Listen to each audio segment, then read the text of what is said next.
şokolad oldu. Ama hazırlamaya değer.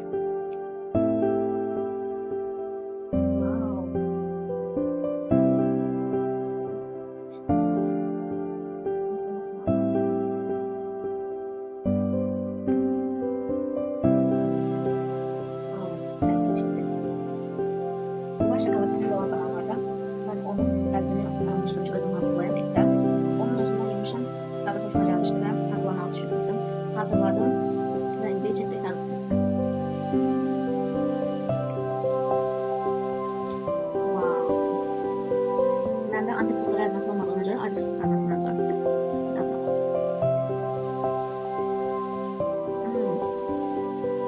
Adam bu sos da görsünüz. Muhteşem bir efsane bir tadı.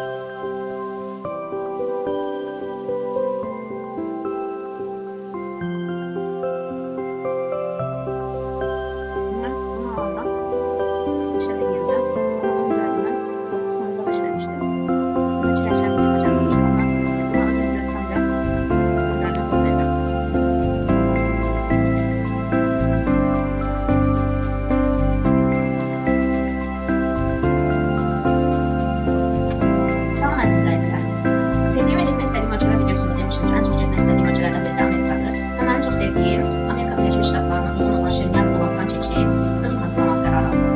Ve 2 yumurta, şeker tozu, tuz əlavə edib karıştırdım.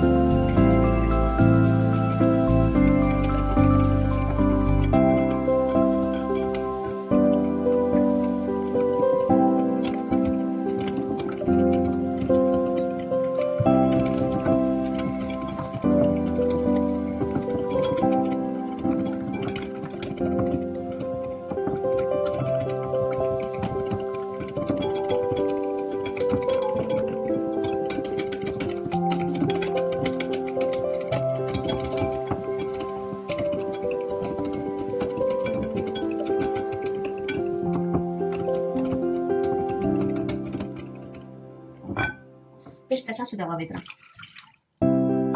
Yenidən qarışdırıram.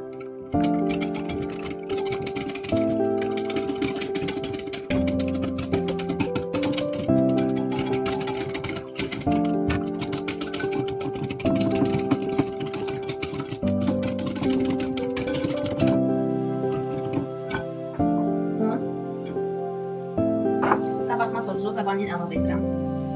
Yenidən qarışdırıram.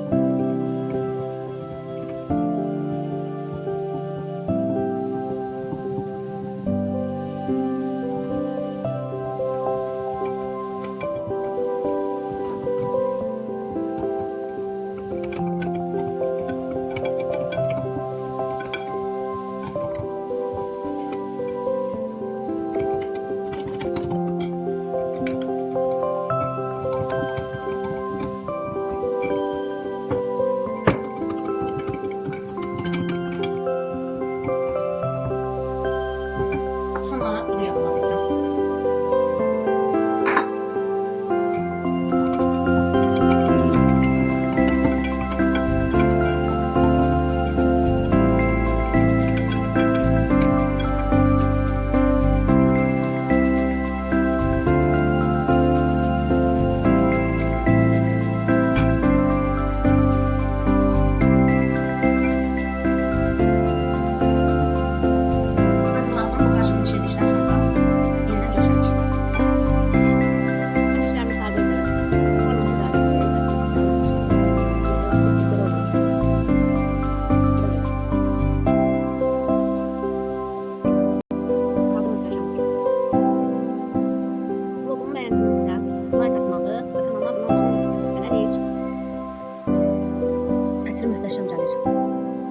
Sevdiğim ve gitmek istediğim ölçüler videosunda demiştim ki gitmek istediğim ölçülerden biri de Yaponiyadır.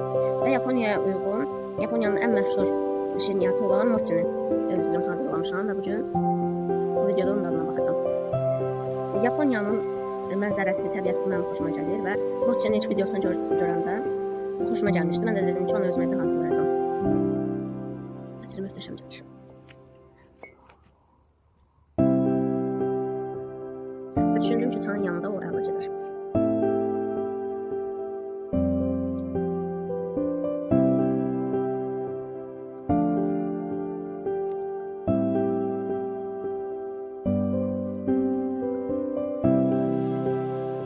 möhtəşəmdir.